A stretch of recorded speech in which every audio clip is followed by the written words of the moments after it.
Yes. Now, fair Hippolyta, our nuptial hour draws on apace. 4 happy days brings in another moon.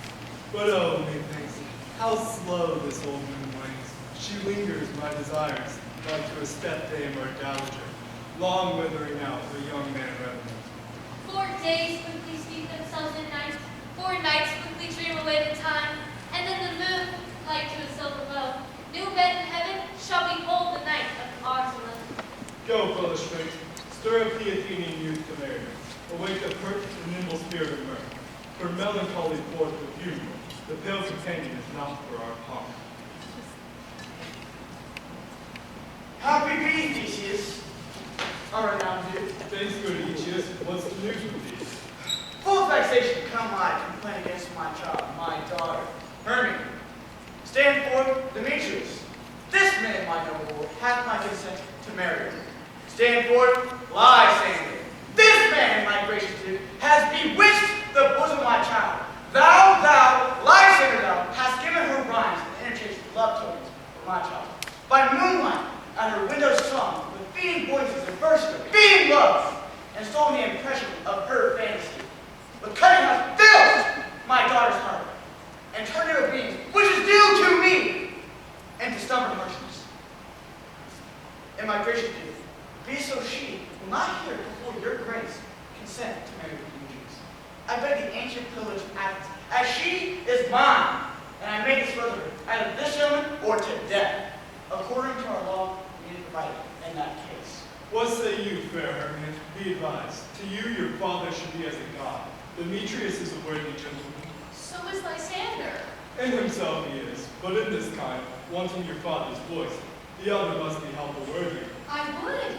My father looked but with my eyes. Rather, with his judgment must your eyes look. I do entreat your grace to pardon me. I know not by what power I am made bold, but I beseech your grace that I may know the worst that may befall me in this case, if I refuse to wed Demetrius. Either to die the death, or to abjure forever the society of men. Therefore, Hermia, question your desire, know of your youth, examine well your blood. If you yield not to your father's choice, then you can endure the livery of a nun. Cry at the shady cloistered mute, to live a barren sister all your life, chanting faint hymns to the cold, fruitless moon. So will I grow, so live, so die, my lord, ere I will my virgin patent up unto his lordship, whose unwished yoke my soul consents not to give sovereignty. Take time to pause, and by the next new moon, upon that day, either prepare to die for disobedience to your father's will, or to wed Demetrius as he would. Or on Diana's altar, to protest for high austerity in single life. Relent, sweet Hermia, and Lysander, you know thy praise title to my certain rights. Whoever fathers love Demetrius, let me have Hermias. Do you marry him? Scornful Lysander! True, he hath my love, but what is mine? And my love shall render, and she is mine! And all my right of her I do estate unto Demetrius. My lord, I am as well derived as he, as well possessed. My love is more than his, which is more than all of these boasts can be. I am beloved of beauteous Hermia. Why should not I then prosecute my right? Demetrius, all about it, to his head, made love to Nadar's daughter Helena. She, sweet lady, dotes devoutly, dotes in idolatry upon this spotted and inconstant man. I must confess, I have heard so much, and with Demetrius thought to have spoke thereof. But being full of self-affairs, my mind did lose it. But Demetrius, come, Aegeus, come. I have some private schooling for you both. For you, fair Hermia, look you on yourself to fit your fancies to your father's will, or else the law of Athens yields you up, by which no means we may extenuate, to death or a vow of single life. Come, Hippolyta, what cheer, my love? Demetrius, Aegeus, go along. I must employ you in some business against our nuptial, and confer with you something that nearly concerns yourselves. Duty and desire, we follow you.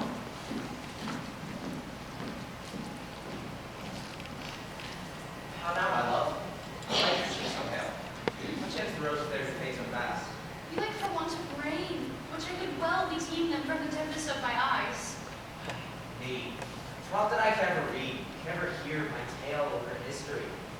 course of true love never did run smooth. If there was sympathy and choice, war, death, or sickness did lay siege to it, making it swift as a shadow, momentaneous and short as any dream. And ere a man hath power to say, behold, jaws of darkness do devour it up, so quick, right things come to confusion. If then true lovers have been ever crossed, it stands as an edict in destiny. Then let us teach our trial patience, because it is a customary cross. As due to love as thoughts and dreams and sighs, wishes and tears, poor fancy's followers. A good persuasion. Therefore, hear me, Hermia. I have a widow Anne, a dowager of great revenue, and she hath no child. From Athens is her house remote 7 leagues, and she respects me as her only son. There, gentle Hermia, may I marry thee? And to that point, the sharp Athenian law cannot pursue us. If thou lovest me then, steal forth thy father's house tomorrow night, and meet me in the wood, where I did meet thee once with Helena to do service to a mortal man. My good Lysander, I swear to thee, by Cupid's strongest bow, by his best arrow with the golden head, by the simplicity of Venus's doves, tomorrow truly will I meet thee. Keep promise. Look, here comes Helena. Oh, Godspeed, fair Helena, whither away? Call you me fair? That fair again, unsay. Demetrius wants your fair, oh, happy fair. Sickness is catching, and her favor so yours. I would catch fair Hermia ere I go. My ears should catch your voice, my eye your eye, my tongue should catch your tongue's sweet melody. Oh, teach me how you look, and with what art you sway the motion of Demetrius' heart. I frown upon him, yet he loves me still. Oh, that your frowns could teach my smile such skill. I give him curses, and he gives me love. Oh, that my prayers could such affection move. The more I hate, the more he follows me. The more I love, the more he hateth me. His folly, fair Helena, is no fault of mine. None but your beauty. Would that fault were mine. Take comfort. He no more shall see my face. Lysander and myself shall fly this place. Helen, to you our minds we will unfold. Tomorrow night, when Phoebe doth behold her silver visage across the watery glass, a time that lovers' flights not still concealed, through Athens' gates we have devised to steal. And thence from Athens turn away our eyes to seek new friends and stranger companies. Farewell, sweet playfellow, pray thou for us, and good luck grant thee thy Demetrius. Keep word, Lysander. We must starve our sight from lovers' food tomorrow, deep midnight. I will, my love. Helen, adieu. As you on him, Demetrius dote on you. Oh, wait! How happy are others some can be! Through Athens I am not as fair as she. But what of that? Demetrius thinks not so. He do not know all, but he do know. And as he errs, doting on Hermia's eyes, so I, admiring of his qualities. Things base and vile, folding no quality, love can transpose to form and dignity.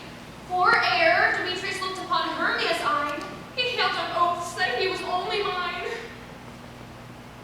And when this hailsome heat from Hermia felt, so he dissolved, and showers of oaths did melt.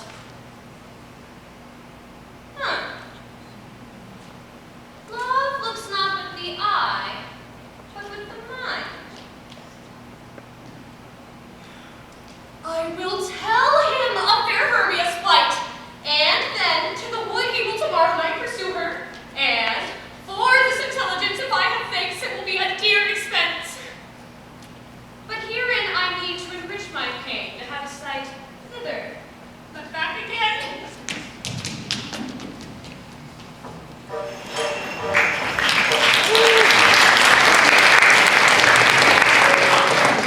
Is all company here? We're the best in college, generally, man by man, according to the script. Here is the scroll of every man's name, which saw fit through all Athens to plan the interview for the Duke and Duchess on his wedding day at night. First, good Peter Quince, you must say what the play treats on. Then name the actors, and so go to a point. Mary, our play is the most lamentable comedy and most cruel death of fearless as this be. A very good piece of work, I assure you. And Mary. Now, good Peter Quince, call forth your actors by the scroll. Masters, spread yourselves. Answer as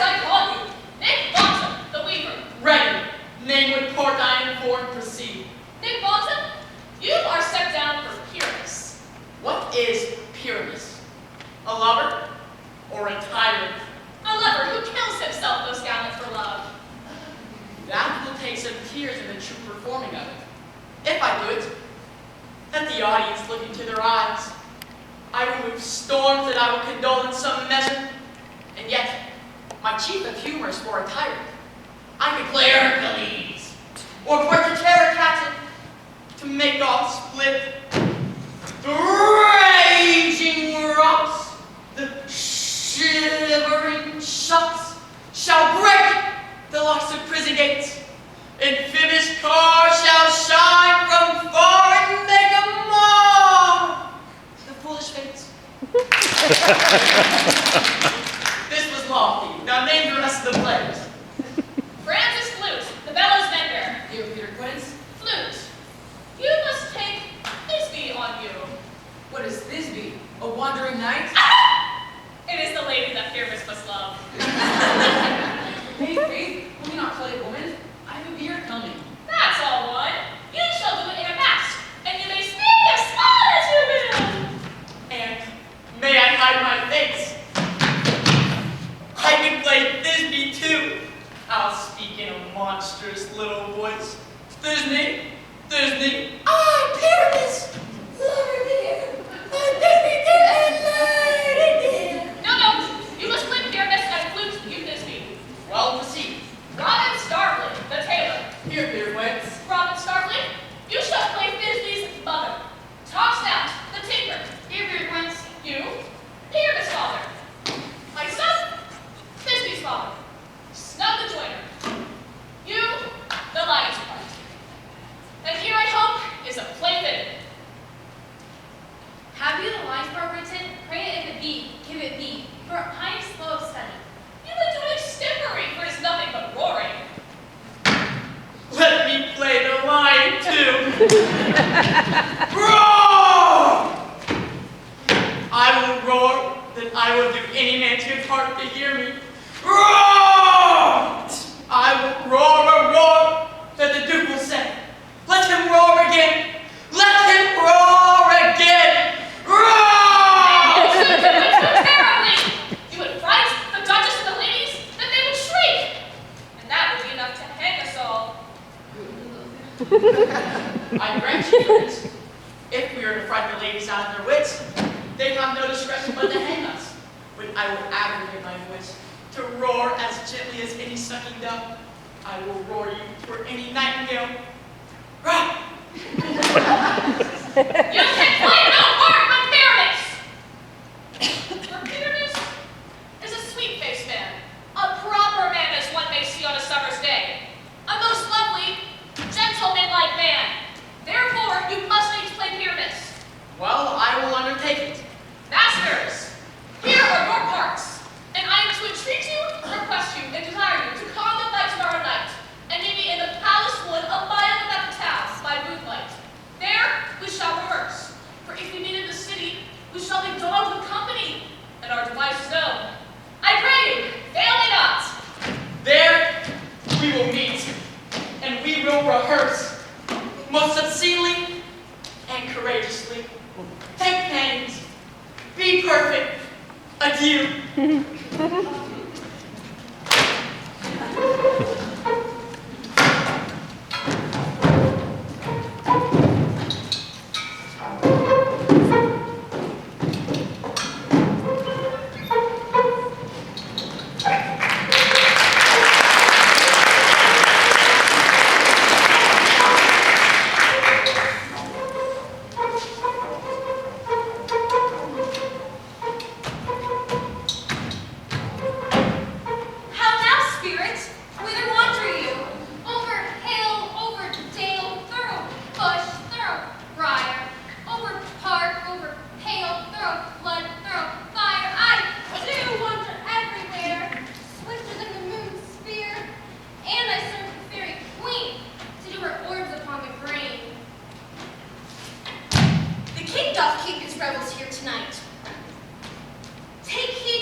she perforce the cold slow boy, crowns him in flowers and makes him all her joy.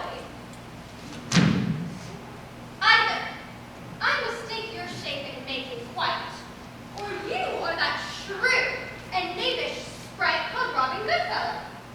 Are not you he who frights the maidens in the villagery, skim milk and labor in the quern, and bootless make the restless housewife churn, and sometimes make the drink to bear no harm, mislead night wanderers, laughing at their harm? Are not you he? Thou speakest! All right. I am that merry wanderer of the night. I jest to Oberon and make him smile. When I have fat and lean-fed horse beguile, neighing in likeness of a filly foal. And sometime look I in a gossip's bowl, in the very likeness of a roasted crab. And when she drinks, against her lips I bob, and in her withered dewlap pour the ale. The wisest aunt, telling the saddest tale, sometime for 3-foot stool mistaken me. Then slip I from her thumb, and down topples she. Ah, but room, fairy, here comes Oberon! And here, my mistress, would that he were gone.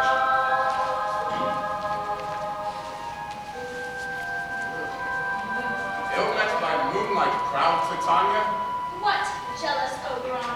Fairy, skip hence.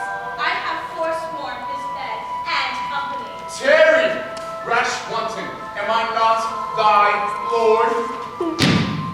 And I must be thy lady. Why art thou here, come from the farthest of India? But that, forsooth, the bouncing Amazon, your buskined mistress and warrior love, to Theseus must be wedded. And you come to give their bed joy and prosperity. How canst thou thus for shame, Titania, grant my credit with Hippolyta, knowing I know thy love for Theseus? These are the forgeries of jealousy, and never since the middle summer spring met we on hill, in dale, forest or mead, by a paved fountain or rushy brook, or the beach margin of the sea. Contagious fogs which, falling in the land, have every pelted river been so proud that they have overborne your continent. The fold stand empty in the drowned field, and crows fatten their murmuring flock. And thorough this distemperature, we see the seasons alter. The spring, the summer, the childing autumn, angry winter change their wonted liveries. The maid's world, by their increase, now knows not which is which. And this same progeny of evils comes from our debate, from our dissension. We are the parents and the original. You amended then. It lies in you. Why should Titania cross her Oberon? I do but beg the little changeling boy to be my henchman. Set your heart at rest. The fairyland buys not the child of me. His mother was a votaress of my order, and in the spice Indian air, by night, full often hath she gossiped by my side, and sat with me on Neptune's yellow sands, marking me amongst traders on the flood, and laughing to see their sails conceive and grow big-bellied with the wanton wind. But she being mortal, of that boy did die, and for her sake I do rear him up, and for her sake I will not part with him. How long within this wood intend you stay? Perchance until after Theseus' wedding day. If you will patiently dance in our round and see our moonlight revels, come with us. Give me the boy, and I will go with thee. Not for thy fairy kingdom. Fairies away. We shall chide downright if I longer stay.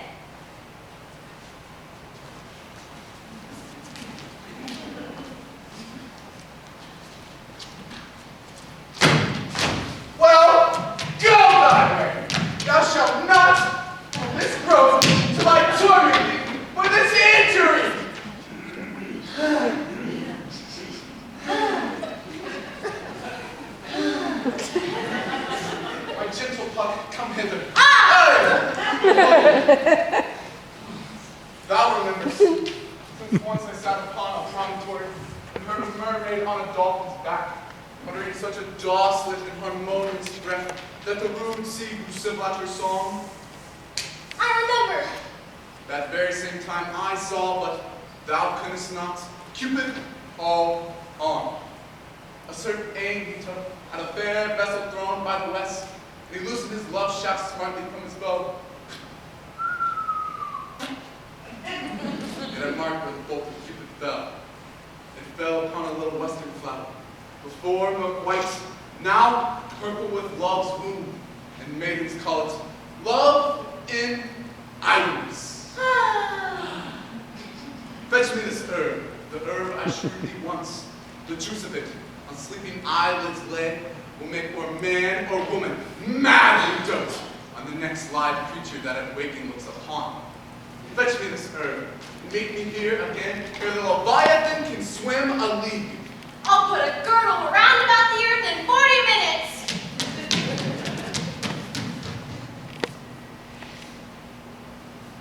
Having once this juice, I was to Tanya when she's asleep, and drop the liquor of it in her eye. Then, the next thing she waking looks upon, may it be on lion, or bear, or wolf, on meddling monkey, or on busy ape, she shall pursue it with the soul of love. Yet, I take its charm from off her sight, as I take it with another herb. I'll make her render up her page to me. But who comes here? I'm invisible. I will overhear the confidence. I love thee not, therefore pursue me not. Wherein lies Sandra and Hermia, the one I'll slay, the other slay me? Thou toldest me there were storms in this wood, and to hear mine, I am owed from this wood, because I cannot meet my Hermia. Hence, get thee gone and follow me no more. You draw me, you hard-hearted adamant, but yet you draw not iron, for my heart is true as steel. Leave you your power to draw, and I shall know how to follow you. Why entice you? Why speak you fair? Or why not tell you rather the plainest truth, that I do not, nor I cannot love you? Oh, and even for that do I love you the more. I am your spaniel, and Demetrius, the more you beat me, I will fawn on you. Use me but as your spaniel. Spur me, strike me, neglect me, lose me, only give me leave unworthy as I am to follow you. What worser place can I beg in your love than to be used as you use your dog? I hate of my spirit, for I am sick when I do look on thee. And I am sick when I look not on you. You praise your modesty too much. To leave the city and commit yourself to the hands of one that loves you not, to trust the opportunity of the night, and the ill counsel of a desert place with the rich word of your virginity. Your virtue is my privilege, for that it is not night when I do see your face. Therefore, I think I am not in the night, nor doth this wood lack worlds of company for you and my respecter of the world. Tempt not too much. I will not stay for thy questions. Let me go. And if thou follow me, do believe that I should be emission from the wood. I, in the temple, in the town, the field, you do me mischief. Fie, Demetrius, you do set a scandal on my sex. We cannot fight for love as men may do. We should be wooed, and we're not made to woo. Oh. I'll follow thee and make the round of the town, to die upon the hand I love so well. Fare thee well, nymph. Yet thou shalt fly, he shall seek thy love.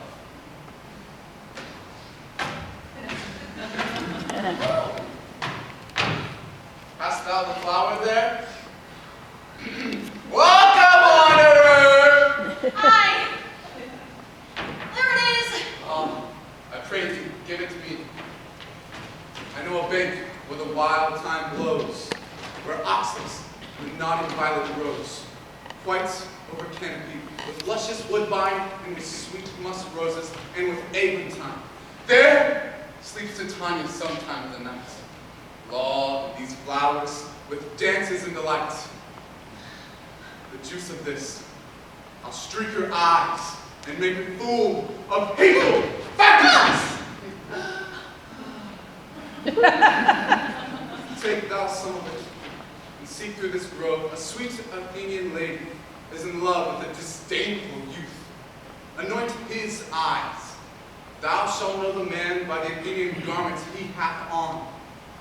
Affect it with some care, for he may prove more fond of her than she upon her love. Meet me here again ere the first cock crow. Fear not, my lord, your servant shall do so.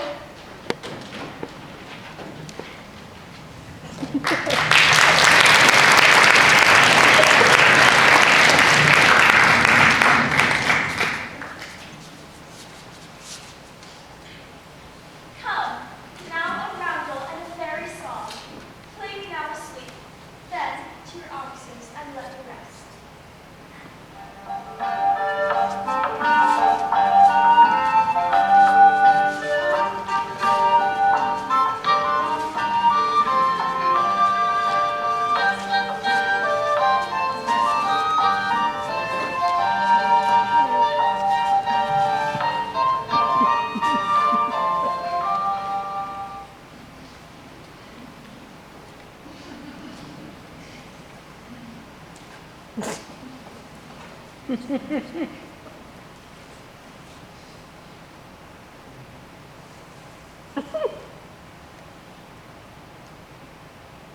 What thou seest when thou dost wake, do it for thy true love take. Love and languish for his sake. May it be an ounce, hat, or bear, or paw, or boar with bristled hair in thine eye that shall appear. When thou wakest, it is thy dear.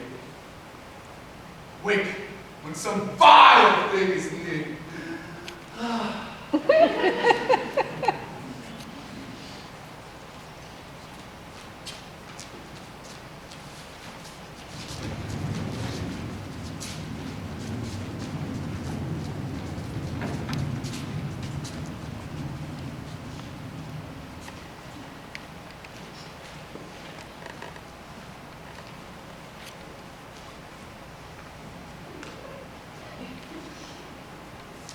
Fair love, you faint with wandering in the wood.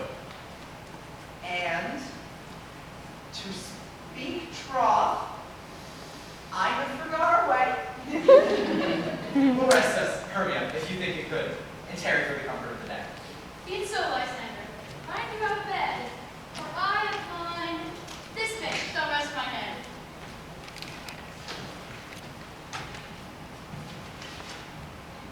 One term shall serve as a pillow for us both. One heart, one bed, two bosoms, one trough. Nay, good Lysander, for my sake, my dear, lie further off yet, do not lie so near. Oh, take the sense sweet of my innocence. I mean that my heart unto yours is knit, so that but one heart we can make of it. Two bosoms interchange with no, so then two bosoms in a single trough. Then by your side, no bedroom you deny. For lying so, Hermia, I do not lie. Lysander riddles very prettily. But, gentle friend, for love and courtesy, lie further off. Further. Further still. Little further. Good. In human modesty, such separation as may well be said becomes a virtuous bachelor and a maid. So far be distant, and good night, sweet friend. Thy love here alter till thy sweet life end. Amen. Amen to that fair prayer, say I. And end life when I end loyalty.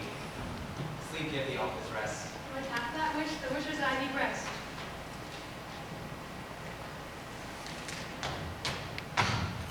Through the forest have I gone, but Athenian found I none. Ugh. On whose eyes might I approve this flower's force and stirring love? Night silence? Who is here? Weeds of Athens he doth wear.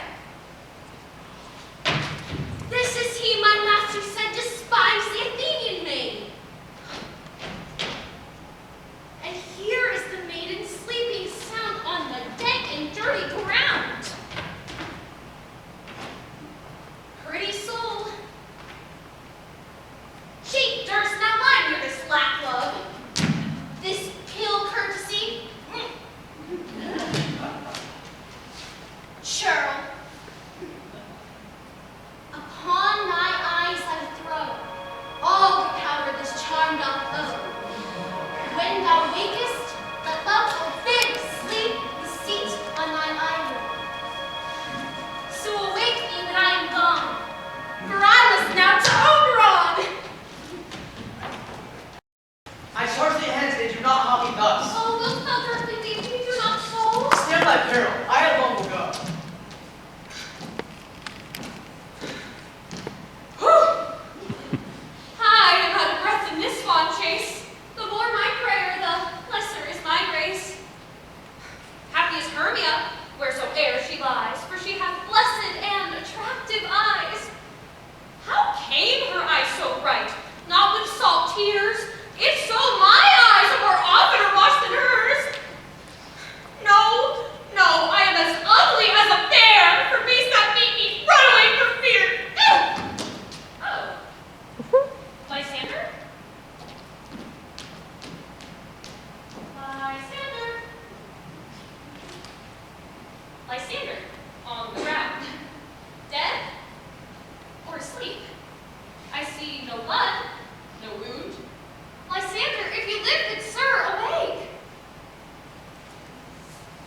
Run through fire, I will for thy sweet sake. Transparent Helena, nature shows art, and through thy bosom, as we see thy heart. Where is Demetrius? Oh, how fit a word is that vile name to perish on my sword.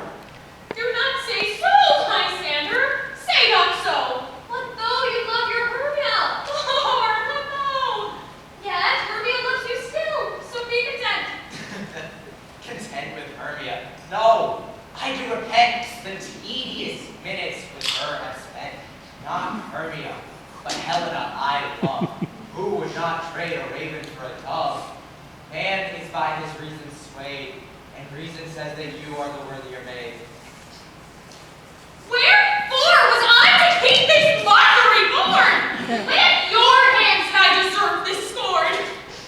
It's not enough, young man, that I did never, no, nor never can deserve a sweet look from Demetrius' eye.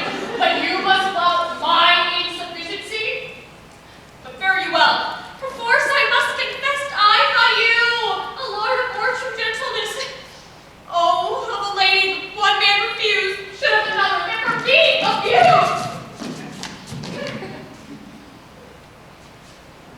Oh, she sees not Hermia.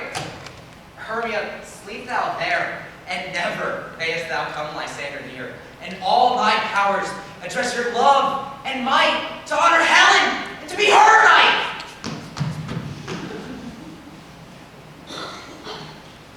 Help me, Lysander, help me. Do thy best to pluck this crawling serpent from my breast. I need, for pity, what a dream was here. Lysander, look how I do quake with fear. Methought a serpent eat my heart away, and you sat smiling at his cruel prey. Lysander! Lysander. What removed? Out of hearing gone? Lysander, either death or you will find immediately. Lysander! Lysander!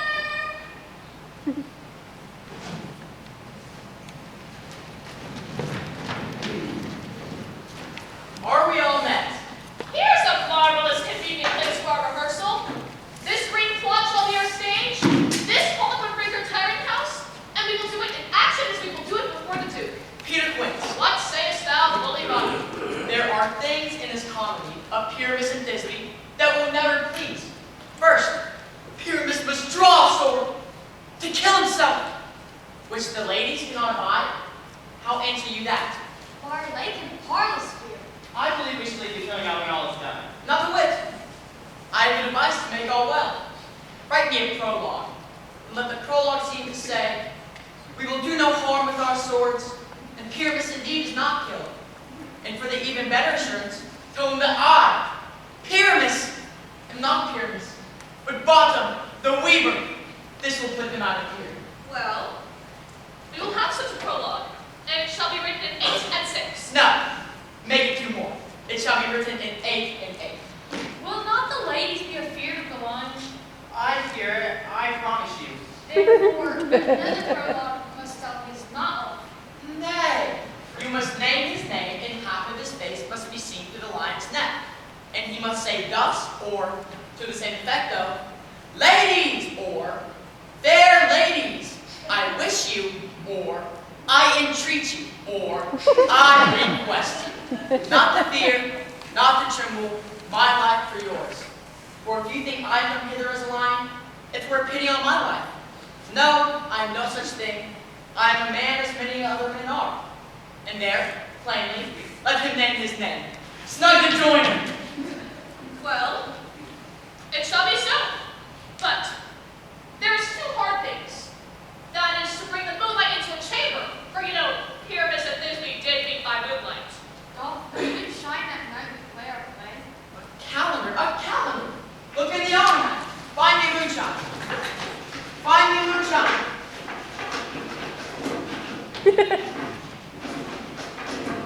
Yes, and thou shine that night. Why then, we may leave the casement of the great chamber window where we play open, and the moon may shine into our casement. Aye. Or else, one must come in with a bush of thorns and a lanthorn and say he comes to disfigure or to present the person of moonshine. Then there's another thing. We must have a wall in the great chamber. For Pyramus and Thisbe, says the story, did talk to the chink of a wall. You did never bring in a wall. What say you, Bob? Some man or some other must present wall. And let him have some low or some rough cast or some plaster about him to signify a wall. And let him hold his fingers thus, and through that cranny shall Pyramus and Thisbe whisper. If that may be, then all is well. Come, sit down and rehearse your parts. Pyramus, you begin. When you have spoken your speech, enter into that break, and so everyone according to his cue.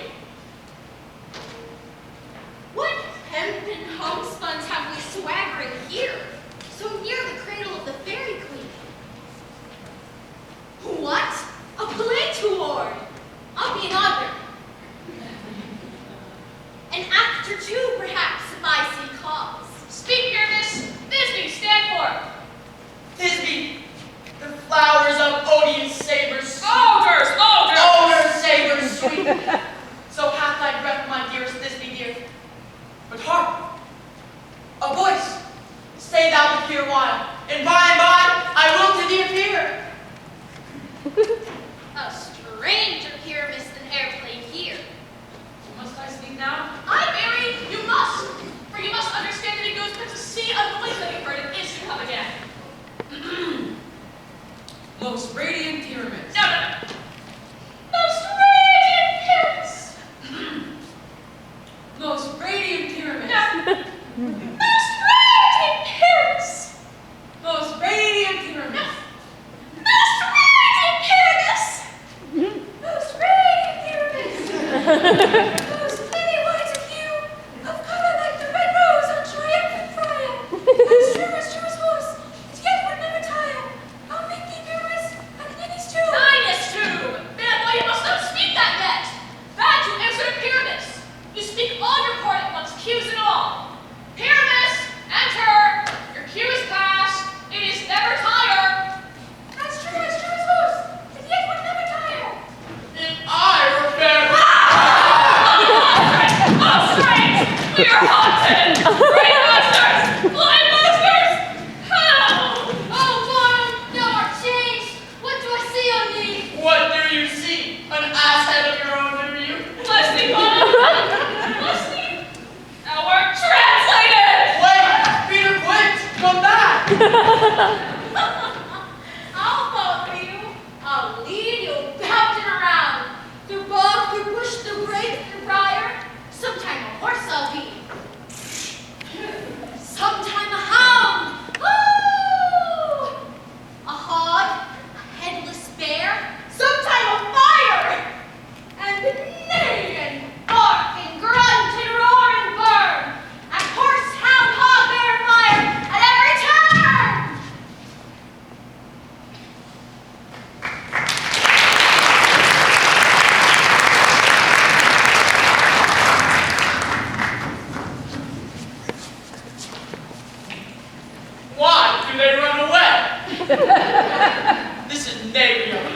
Knavery to make me fear. I see their knavery. This is to make an ass of me. Frighten me if they could, but I will not stir from this spot. I will walk up and down and I will sing, to show them I'm not afraid. The owl so long with black so new, the orange entwining bill, the thrall so with his notes so cute, the red with little will. What angel waits me? The finch, the sparrow, and the lark, the plain and cuckoo gray, whose note full many man doth mark, who dares not answer. Pray thee, gentle mortals, sing again. Oh, mine ears, much enamored of thy note, so is mine eye enthralled to thy shape, and thy fair virtue's force, her force doth move me on the first view to say, to swear, I love thee. Methinks, mistress, you have little reason for that. And yet, to say the truth, love and reason have little company together nowadays. Thou art as wise as thou art beautiful. Not so neither. But if I had enough wit to get out of these woods, I'd have enough to serve mine own turn. Out of this wood you do not desire to go. Thou shalt remain here, whether thou wilt or no. I am a spirit of no common rate. The summer still doth tend upon my state, and I do love thee. Therefore, go with me, and I will give thee fairies to attend on thee, and they shall fetch thee jewels from the deep, and sing while thou on pressed flowers dost sleep. And I will purge thy mortal grossness, so that thou shalt like an airy spirit go. Peace blossom, cobweb, mustard seed, red leaf, and I, where shall we go? Be kind and courteous to this gentleman. Hop in his walks and gambol in his eyes. Feed him with apricots and dewberries, with purple grapes, green figs, and mulberries, and pluck wings from painted butterflies to fan the moonbeams from his sleeping eyes. Not to him else, and do with courtesies. Hail, mortal! Hail, mortal! Hail, hail, hail, hail, mortal! I cry your worship's mercy heartily. What is your name, I beseech you, sir? Cobweb. Cobweb. If I cut my finger, I shall make it bold of you. I shall desire your more acquaintance, good sir. You honest gentleman. Peace blossom! Peace blossom. I pray you commend me to your mother, Mistress Squash, and your father, Master Peascod. I shall desire you more acquaintance too, good sir. And you, honest gentleman. Mustard seed. Monsieur Mustard Seed. I know your patience well. Your kindred made my eyes water now. I shall desire you more acquaintance too, good sir. Come. Wait upon him, lead him to my bower. The moon, methinks, looks with a watery eye, and when she weeps, weeps every little flower, lamenting some enforced chastity.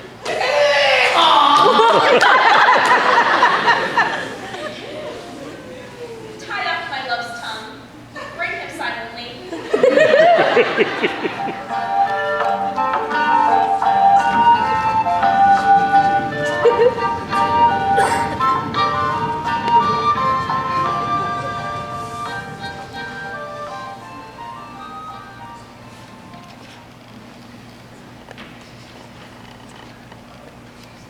I wonder if Titania be awake.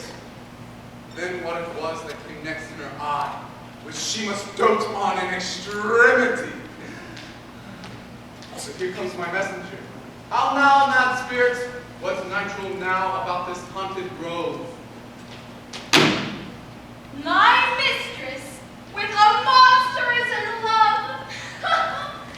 Near her close and consecrated bower, while she was in her dull and sleeping hour.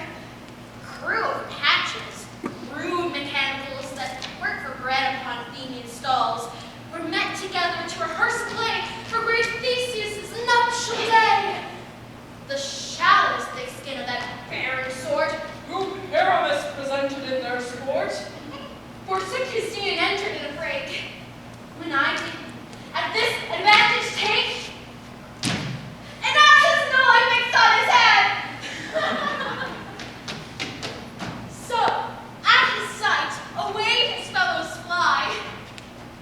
on in this distracted fear.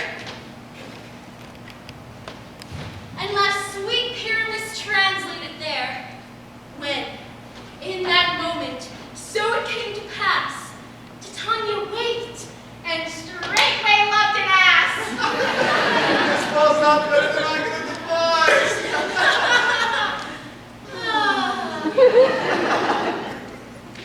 Yet, hast thou yet flashed the Athenians' eyes with the love juice, as I did bid thee do? I took him sleeping. That is finished too. And the Athenian woman by his side, that when he waked, afore she must be eyed. Stand close. This is the same Athenian.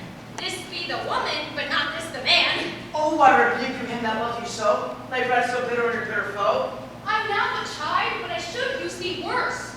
For thou, I fear, hast given me cause to curse. If thou hast slain Lysander in his sleep, be horseshoes and blood, then plunge it deep and kill me too. It cannot be, but thou hast murdered him. So should the murderer look, so dead, so grim. And so should the murderer look, and so should I, pierced with the heart by your stern cruelty.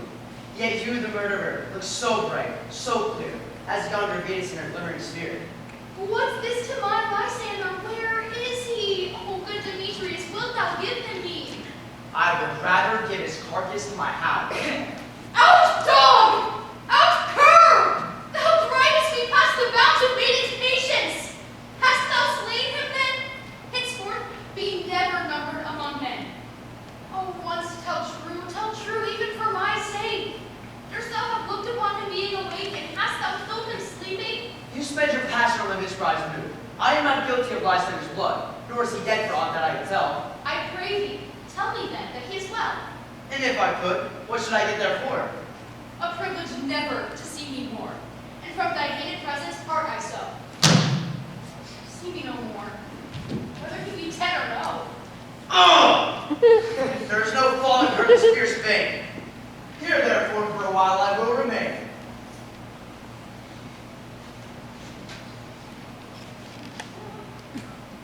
What hast thou done? Thou hast mistaken quite, and laid the love juice on some true love sight. Of thy misimprisoned must pre-poison soup. Some true love turned, and not a false turned true. Then fate o'errules that one man holding trials, a million fail, confounding oath on oath. Go about the wood, swifter than the wind, and Helena of Athens looked thou fond. By some illusion, bring her here. I'll charm his eye against she do appear. I go, look how I go, swifter than the arrow from the tartar's mouth.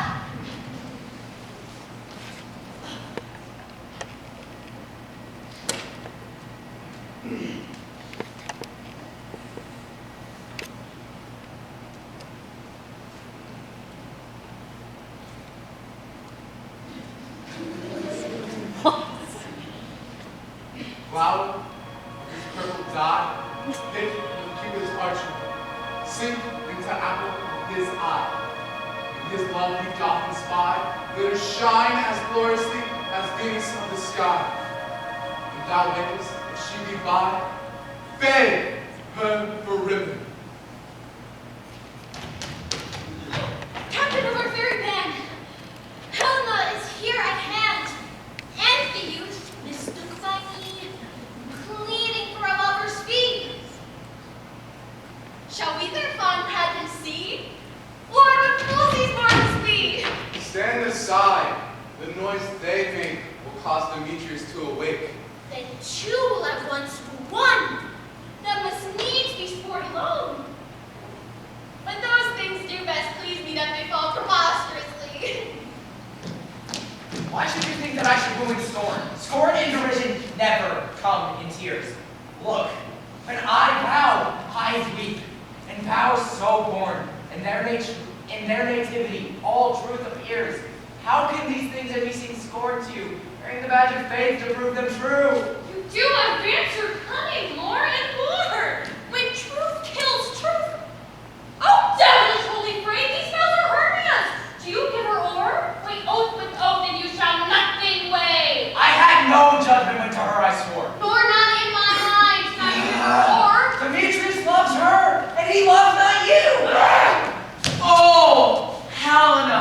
Goddess, nymph, perfect, divine, to what my love shall like a pale thine eye, crystal as money, oh how right it shone. Thy lips, those kissing cherries tend to grow. When thou hast thy hand, oh let me kiss this princess of pure white, this seal of bliss. Demetrius? Oh, spite! Oh, hell! I see you all are bent to set against me for your merriment. Can you not hate me, as I know you do, but must you join in souls to mock me too? If you were men, as men you are and show, you would not use a gentle lady's soul to vow and swear and super praise my heart, but I am sure that you hate me with your hearts.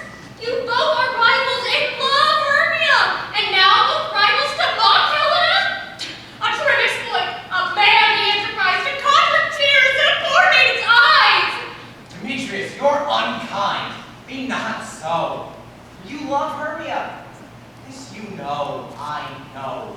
And with all goodwill, with all my heart. In Hermia's love, I yield you up my heart. And yours of Helen to me bequeath, whom I do love, and will do until I death. Never did mockers waste more idle breath. Lyson, keep thy Hermia, I will none. If there I loved her, all that love is gone. My heart was the Gascon sojourn, but to Helen it is home return. Helen, it is not so. Disparage not the fig, dost not know. Look where thy love comes. Lysander! Lysander! But why unkindly didst thou leave me so? Why should he stay who love doth press to go? But what love could press Lysander from my side? Fair Helena, who more engilds the night than all you fiery odes of light. Why pursuest me? Could not this make thee know? The hate I bear thee made me leave thee so. You speak not as you think. It cannot be. Oh, she is one of this confederacy. I now perceive they have conjoined all three to fashion this false sport in spite of me. Endure, Hermia, most ungrateful maid. Have you conspired? Have you with these contrived to bait me with this foul derision? Is all the counsel we have shared, that sisters' vows, the hours where we have spent in tasting but in time for parting us? Oh, is that all forgot? Both on one sampler, sitting on one cushion, both marveling in one song, both in one key, as if our hands, our sides, voices and minds had been incorporate. And will you rent this ancient love asunder and joining with men in scorning your poor friend? It is not friendly, 'tis not maidenly. I am amazed at your passionate words. I scorn you not. It seems that you scorn me. Have you not set Lysander as in scorn to follow me and praise my eyes and face? And may your other love, Demetrius, who even but now did spurn me with his foot to call me goddess, nymph, divine, rare, precious, celestial, wherefore speaks he this to her he hates? And wherefore doth Lysander deny your love, so rich within his soul and tender me, forsooth affection, but by your setting on, by your consent, this you should pity rather than despise. I understand not what you mean by this. I do persever counterfeit sad looks, make mouths upon you when I turn my back, wink at each other, hold the sweet jest up. This sport, well carried, shall be chronicled. If you had any pity, grace, or manners, you would not make me such an argument. But fare ye well, 'tis partly my own fault, which death or absence soon shall remedy. Ah! Stay, gentle Helena. Here I excuse my love, my life, my soul, fair Helena. Oh, excellent! Please do not scorn her so. If she cannot entreat, I can compel. Thou canst compel no more than she entreat. Thy threats have no more power than her weak prayers. Helen, I love thee. By my life I do. I say I love thee more than he can do. Thou say so. Withdraw and prove it too. Quick, come. Lysander, where to tends all this? Hang off, thou cat, thou bird. Vile thing, let loose, or I will shake thee from me like a serpent. Why are you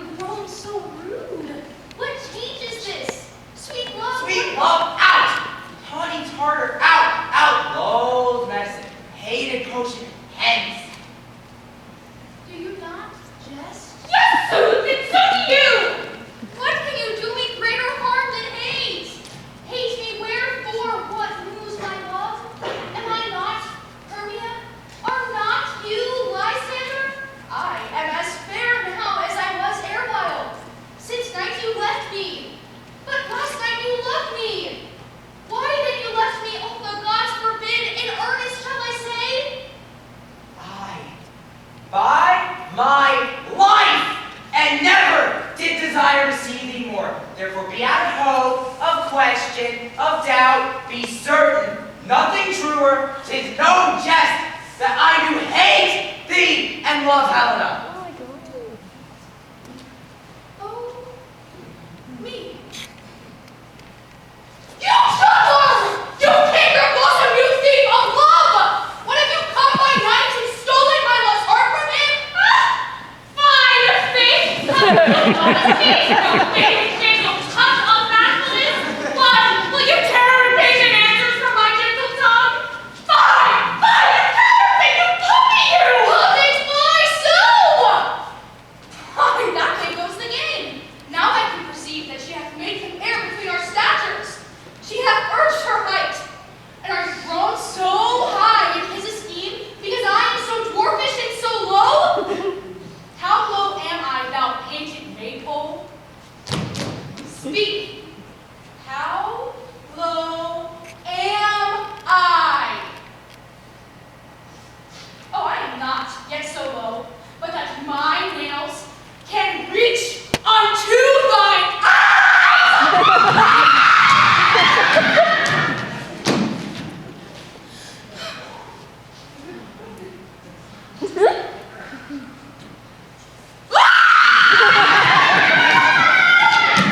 I pray you, so you mock me, gentlemen, let her not hurt me. I have no gift at all in shrewishness.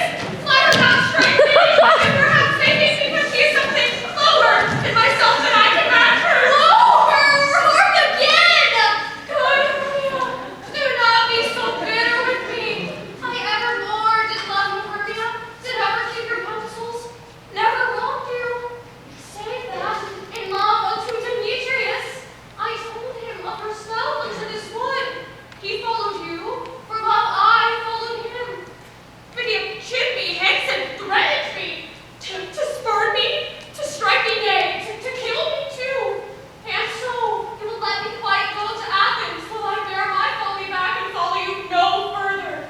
Let me go. You see how simple and how fond I am. Why, get you gone then! Who is that hinders you? A foolish heart that I leave here behind. What, with Lysander? With Demetrius. Be not afraid. She shall not harm thee, Helena. No, sir, she shall not. Lady, take her part. Oh, when she is angry, she is keen and shrewd. She was a vixen when she went to school, and though she be but little, she is fierce. Little again! Nothing but low and little! Why will you suffer her to flout me thus? Let me have the word! Get you gone! You dwarf! You bee! Hindering not grass made, you gnome, you acorn! Now! She holds me not! Now follow! To see whose right, of thine or mine, is most in Helena. Follow me. I'll go with thee. Cheek my joust. You, mistress! All this coil is long of you! Nay, go not back. I will trust you, I no longer stay in your corpse company. Your hands and mine are quicker for a fray. My legs are longer, though, to run away. I'm amazed! And know not what to say!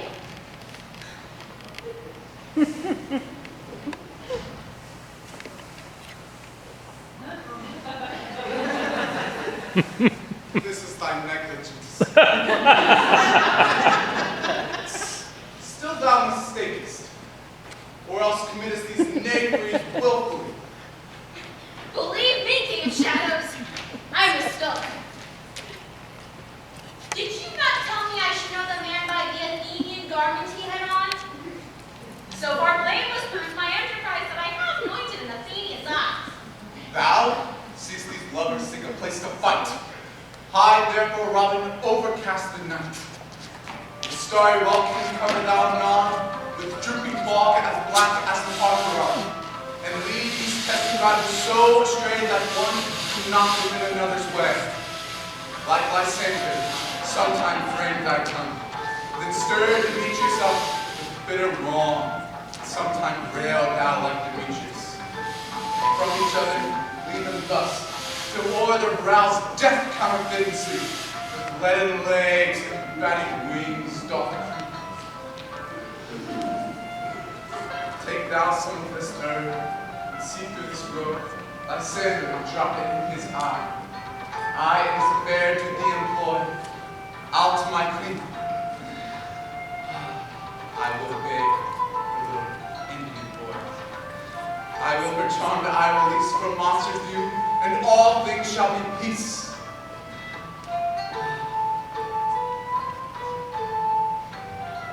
My very lord, this must be done with haste. For night's swift dragons cut the clouds full fast. And yonder approaches Aurora's harbinger, at whose approach ghosts wandering here and there through hungry churchyards. Dead spirits all that in crossroads and floods have burial, already to their wormy beds are gone. For fear lest they should look their shames upon, they willfully themselves exile from night, and must I conquer with black-browed night. But we are spirits of another sort. I, with the morning's love, have oft made sport, and like a forester the groves may tread, even till the Easter gate turns all fiery red, opening on Neptune's fair blessed beams, turns into yellow gold his salt green streams. But notwithstanding haste, make no delay. We may effect this business yet today. Up and down, up and down. I will lead them up and down. I am feared in field and town. Goblin, lead them up and down. Oh, here comes one. Demetrius, where art thou? Come now. Drawn and ready, where art thou? I will be with thee straight. Follow me then. Later ground. Lysander, speak again. Thou run away, thou coward, art thou fled? Thou coward! Dost thou brag to the stars, telling the bushes that thou lookst for wars and will not come? Come, recreant, come thou child, I'll whip thee with the rod. Yeah, art thou there? Follow my voice. We'll try no path here.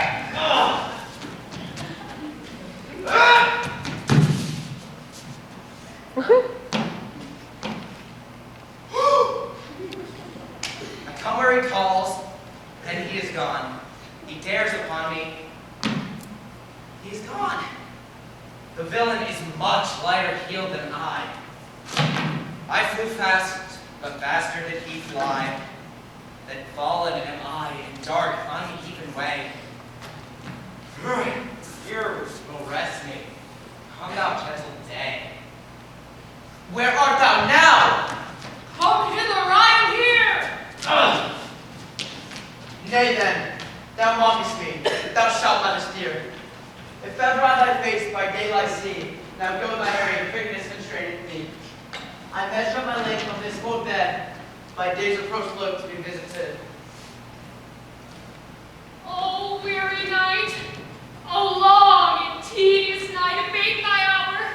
Shine comforts from the east, that I may back to Athens by daylight, and from these of my poor company detest. And sleep, that sometimes shuts up sorrow's eye, steal me a while from mine own company.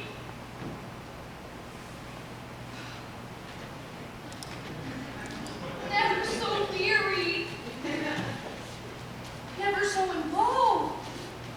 I can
have Jill, naught shall go ill.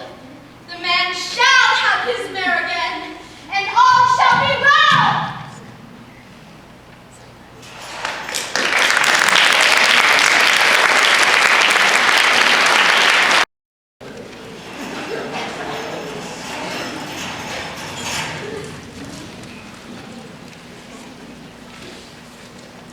Come, sit thee down on this flowery bed, while I thy amiable cheeks do coil, and stick musk roses in thy sleek smooth head, and kiss thy fair large ears, my gentle joy. Where is Peach Blossom? Ready? Scratch my head, Peach Blossom.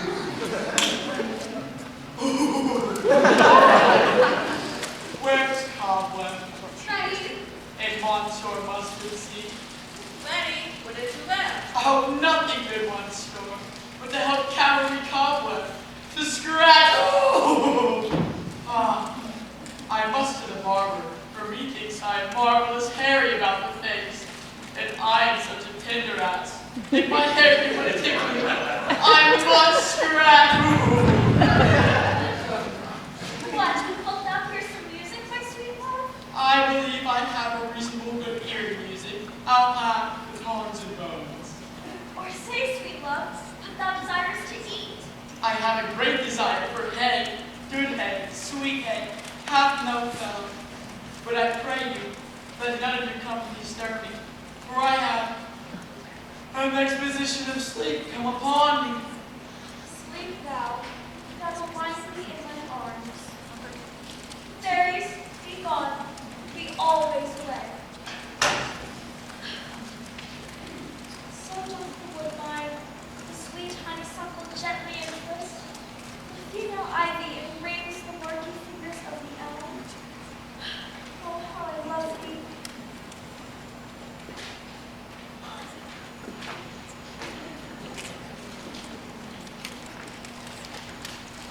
Welcome, good Robin. Thou seest the sweetest sight to me. With dotage I now do begin to pity. I will undo this hateful imperfection of her eyes. And gentle Puck, take off this transformed scalp from off this Athenian swain, that he waking when the others do, may all to Athens back again repair, and think no more of this night's accidents, but as the fierce vexation of a dream. But first I will release my fairy queen. Be as thou wast wont to be, see as thou wast wont to see. Dian's bud or Cupid flower hath such force and blessed power. Now, my Titania, wake you, my sweet queen. My Oberon, what visions have I seen? Methought I was enamored of an axe. There lies your love. How came these things to pass? Oh, how mine eyes do loathe his visage now. Silence a while. Robin, take off this head. Titania, music hall. And come sleep all these 5 the sense. Music, oh, music such as charms sleep, music still.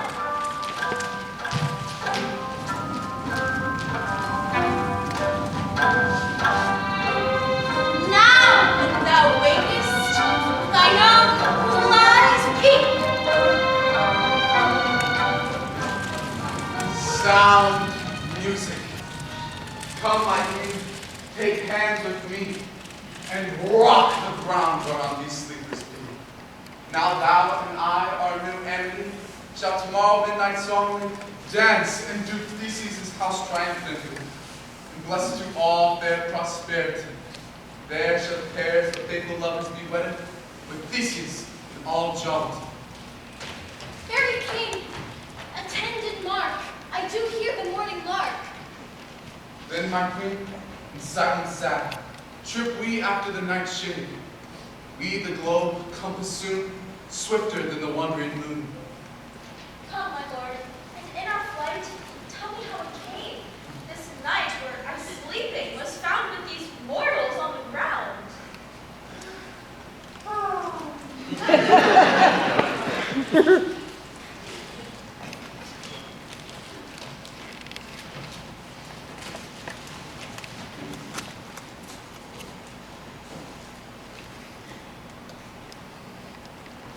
now, our observation is performed, and since we have the ballroom of the day, my love shall hear the music of my hounds. I was with Hercules and Cadmus once, when in a wood of Crete we bathed the bear with hounds of Sparta. Never did I hear such gallant chiding, for by the fountains, the groves, the skies, and every region near, seemed all one mutual cry. Never did I hear so musical a discord, such sweet thunder. My hounds are bred out of the Spartan kind, so flew, so sounded, and their heads are hung with ears that sweep away in the morning dew. But soft, what nymphs are these? My lord, this is my daughter, Hermia, she is sweet, and this lies in her. This oh, naked daughter. I wonder if they're being here together. No doubt they rose up early to observe the rite of May, and hearing our intent, came here to grace our solemnity. But speak, Aegeus, is not this the day that Hermia should give answer of her choice? It is, my lord. Good motto, friends. St. Valentine's is past. Begin these woodworks, but the couple now. Pardon, my lord? I pray you all, stand up. Stand up. I know you two are rival enemies. How comes this gentle concord in the world, where hatred is so far from jealousy? To sleep I hate, for fear no enemy. My lord, I shall reply amazedly. Half sleep, half waking. I cannot truly say how we came here, but as I recall, I came with Hermia hither. Our intent was to be gone to Athens, where we might wed without the peril of the Athenian law. Enough! Enough! My lord, you have enough! I beg the law. The law upon his head. They would have stolen away, they would. Demetrius! Thereby to have to feed you and me. You have your wife and me my consent. My consent that she should be your wife! My lord, their Helen told me other stuff. Of their purpose come hither to this world. And I, in fury, other follow, the Helen of faith following me. But my good lord, I wot not by what power. For what power is, my love for Hermia melted as the snow. And all that faith, the virtue of my heart, the object of the pleasure of my eye is only Helen. Fair lovers, you are fortunately met. Of this discourse we shall hear anon. Aegeus, I will bear your will. For in the temple, by and by with us, these lovers shall be eternally knit. And since the morning is now something more, we shall put aside our proposed hunting for today. Away with us to Athens, 3 and 3, wont to feast in great splendor. Come, my Apollo. These things seem small and undistinguishable. And I have found to me here like a jewel, mine own and not mine own. Are you sure that we are awake? It seems to me we sleep. We dream. Do not you think the Duke was just here and bid us to follow him? And my father. And Hippolyta. He did bid us return with him to the temple. Why then, we are awake. Let's follow him. And by the way, let us recount our dreams.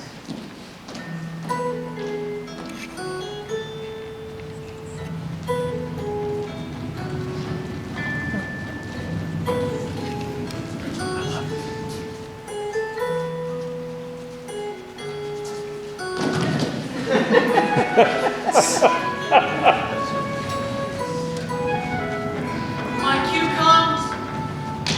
Call me. And I will answer. My next is most fair period.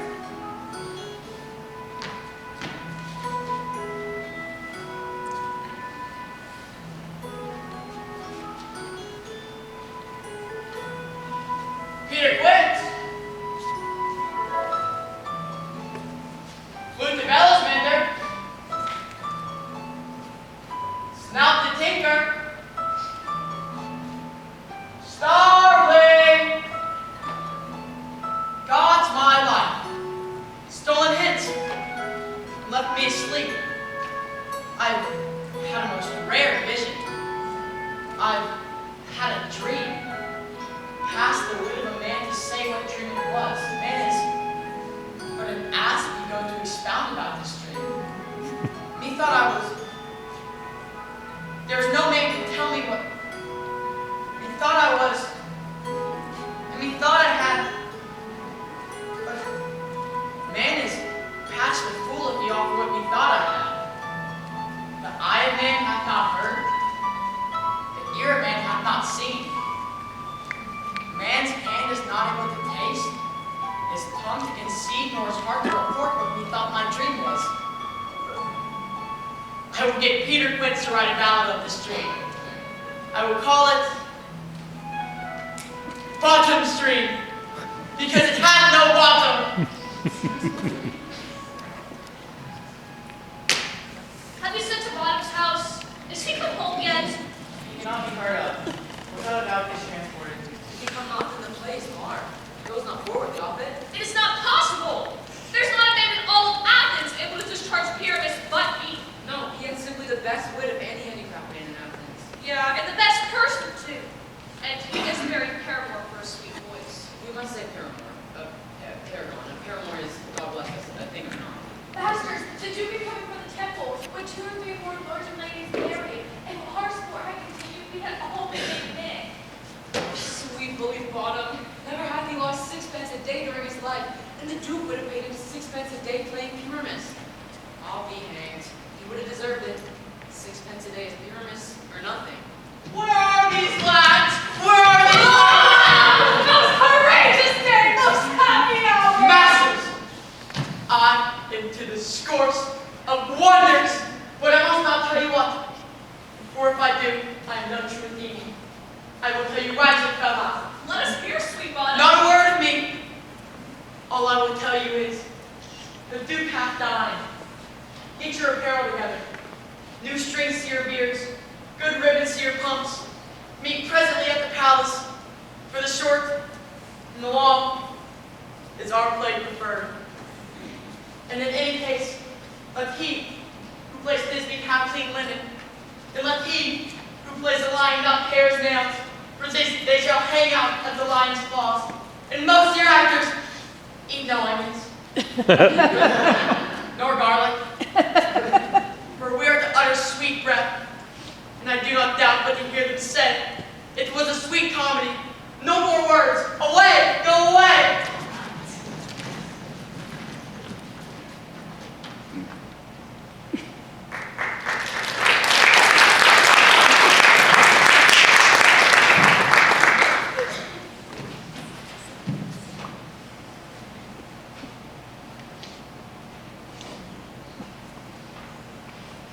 Tis strange, my Theseus, that which these lovers speak.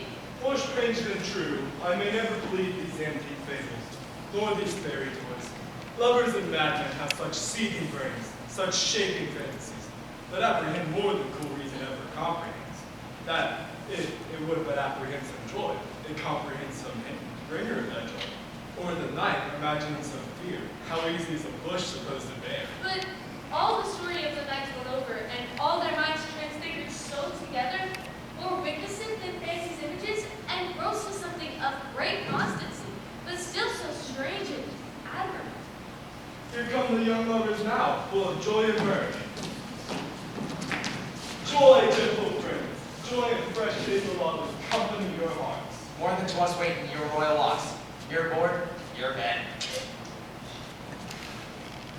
Come now, what masks, what dances shall we have to wear away this long age of 3 hours between our after supper and bedtime? Where is our usual manager of mirth? What revels are in hand? Have we no play to ease the anguish of a torturing hour? Here, mighty Theseus. Say, what abridgment have you this evening? What masks, what music? How shall we beguile the lazy time, if not with some delay? There are a great how many sports are right. Make choice of which your highness will see first.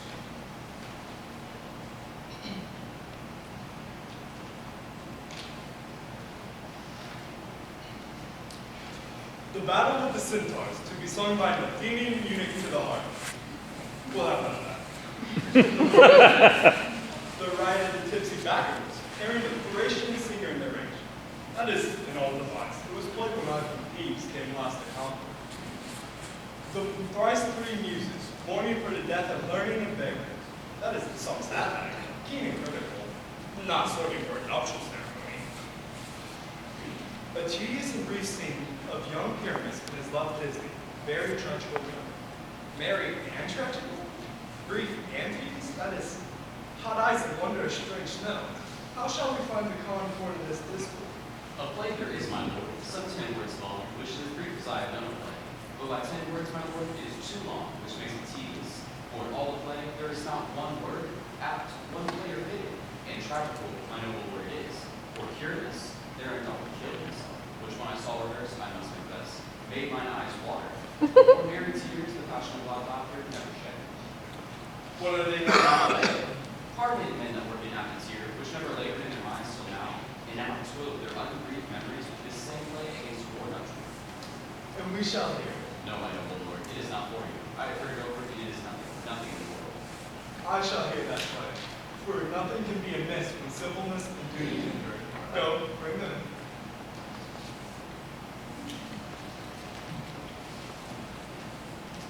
Ladies, gentlemen, take your places.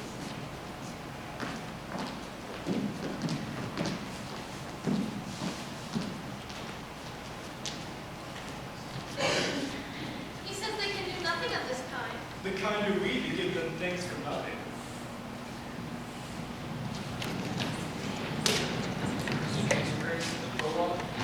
Let him approach.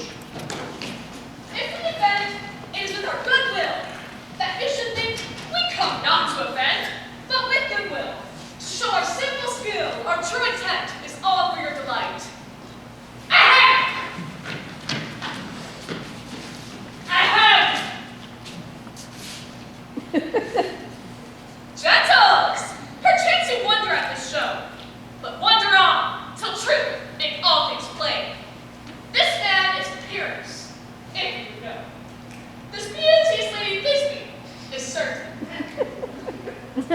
This man with line and rough cast doth present wall. And which did these lovers sunder, and through Will's cheek, poor souls they are content to whisper. This man with lanthorn dog and bush of thorn presented moonshine. For, if you will know, by moonshine do these lovers think no scorn but to meet at Ninus' tomb there to woo. This grisly beast, which lion hide by name, the trusty Thisbe coming first by night, did scare away, or rather did affright. And as she fled, her mantle she did fall, which lying, vital with bloody mouth, did stain. Anon, cuts Pyramus, swings youth and tall, and finds his trusty Thisbe's mantle, slain. Whereat, with bloody blade, the lady brimming princess pulling bloody breast. And Thisbe, tarrying in mulberry shade, his dagger drew and died. For all the rest, let lion, moonshine, wall and lovers, twain at large discourse, while here they do remain. I wonder if lion be to speak. No wonder, my lord. One lion may what many asses do.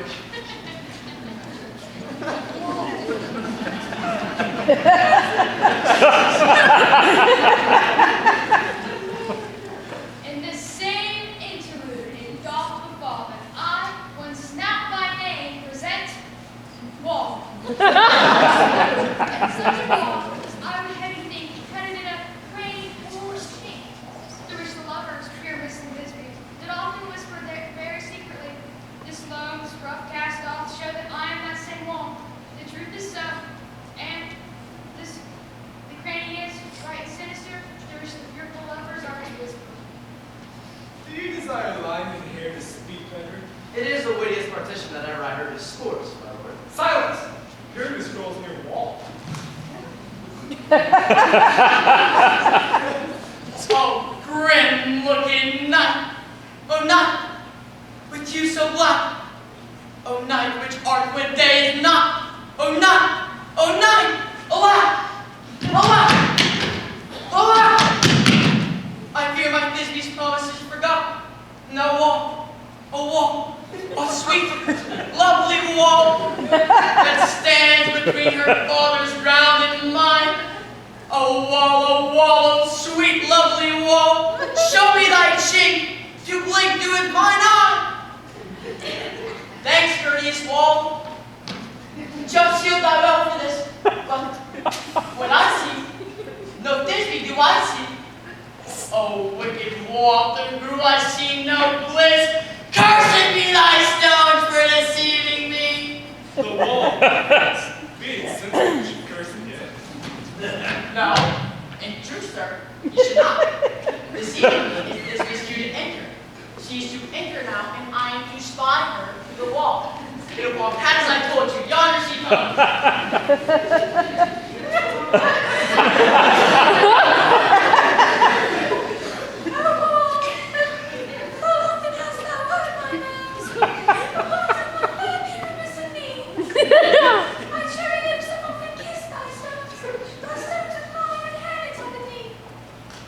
I see a voice.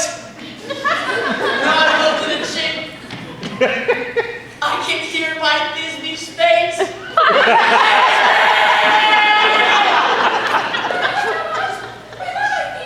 Think what thou wilt. I am thy lover's grace, and like Lymander, I am trusty still. And I, like Helen, to the fates be due. Oh, kiss me through the hole of this vile wall. I kiss the wall's hole, not your lips at all. Wilt thou and Ninny's too? Mine is too. Meet me straight away. Tie death, I cannot without delay.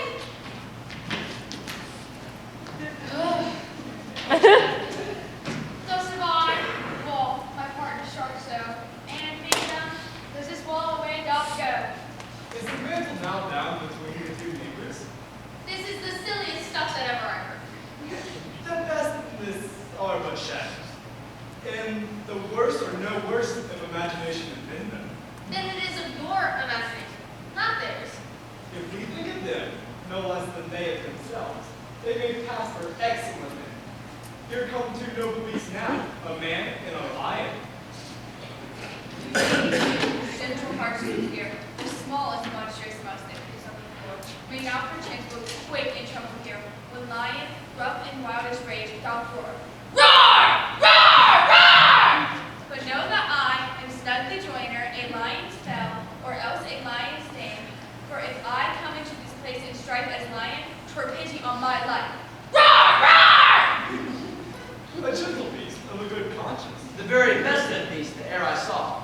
It is well. Let us listen to the moon. This lanthorn doth the horn moon present. This lanthorn doth the horn moon present. Myself, the man in the moon, do seem to be. This is the greatest error of them all. He should be put in the lanthorn. How else is he the man in the moon? I am weary this moon. Would he would change. Look, all I have to say is to tell you that this lanthorn is the moon. I, the man in the moon. This thorn bush, my thorn bush. This dog, my dog. Stop! Here comes Thisbe. This is old Nanny's tomb. Where is my love? Well, Lord, lion. Well, run, Thisbe. Well shown, Moon. Well, mouse lion. So the lion vanished. And then came Pyramus. I thank thee, moon, for thy sunny beams. I thank thee, moon, for shining not so bright. For if it were by the gracious, golden, glittering gleams, I couldn't take my truest Thisbe sight. Instead, oh, spite. But mark, for night, eyes, do you see? How can it be? What dreadful dole is here? Thy mantle good. What? Stained in blood? Oh, furious! Come, come, cut thread and drum, quail, cross, conclude, and quail. In the death of a close friend.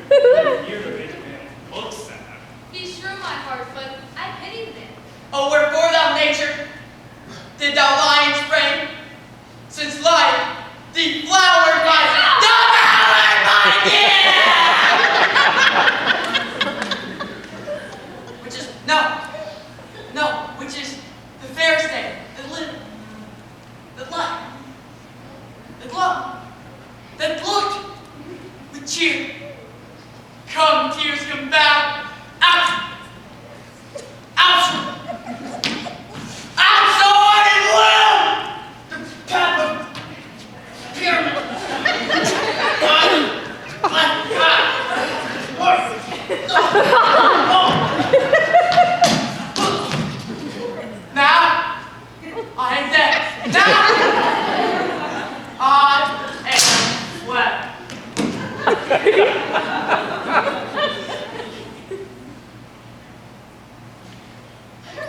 My soul is in the sky! Lose thy light, move! Take thy flight. Now, I die. Die! Die! Die!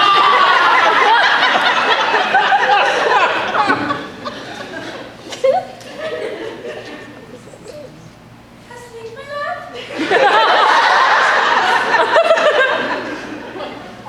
What? Dead? My darling? No, hearers! Arise! Speak! Speak! My darling? Dead? Dead! A tomb must cover those sweet eyes. These my lips, this cherry nose, these yellow cowslip cheeks are gone. Gone! His eyes were green as leeks. Oh, sisters three, come to me, with hands as pale as milk.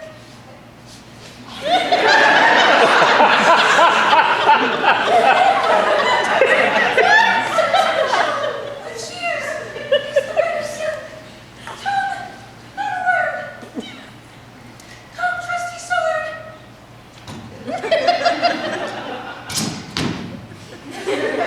Come lay my breast in you, and farewell, friends. Thus this be ends.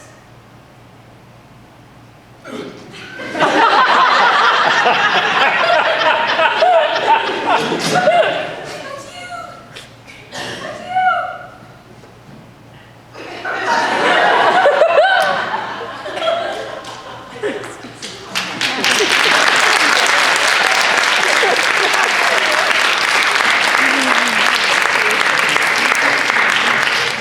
Moonshine and lion are left to bury the dead. Aye, and wool too. No. I assure you, sir. The wolf where their fathers is now. Could I interest you in an epilogue or a burlesque dance between our two company? No applause, I pray you, for your play needs no excuse. Never excuse, for when all the players are dead, there needs none to be played.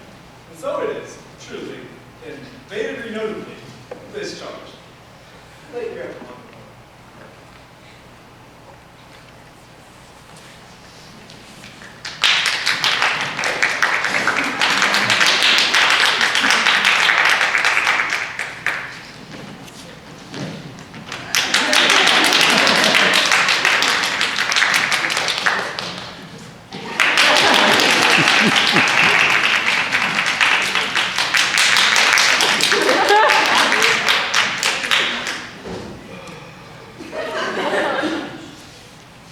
The iron tongue of midnight hath told 12. Lovers, to bed. 'Tis almost fairy time. I fear we may all sleep the coming morn. As muchly this night hath overwatched this palpable and gross play hath well beguiled the heavy games of night. Sweet friends, to bed. The fortnight hold we this limit, and nightly revels in due dawn.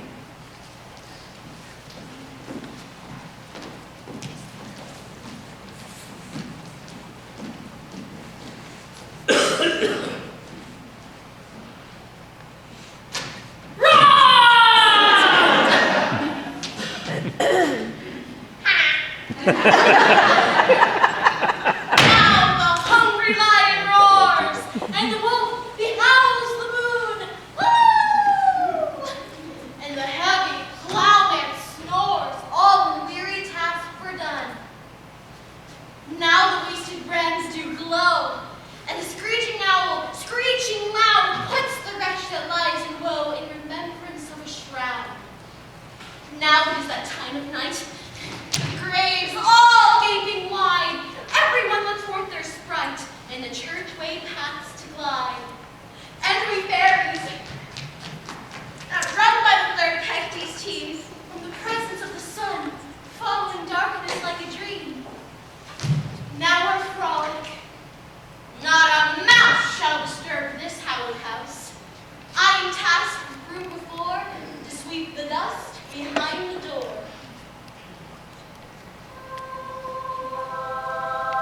this house give gathering light. By the dead and drowsy fire, every elf and fairy sprite hop as light as a bird from bride. Hand in hand with fairy grace, but we sing at blessed place. Now until the break of day, through this house every fairy stray, to the breast bride fed we will, which by us shall blessed be. And the issue there creates shall ever be fortunate, so shall all the couples three, ever true in love and be. And the blots of nature's hand shall not in their issue stand. Every fairy take his gate, and each several chamber blessed, with his palace, with sweet peace, and the owner of it blessed, ever shall in safety rest. Trip away, make no stay, meet me all by break of day.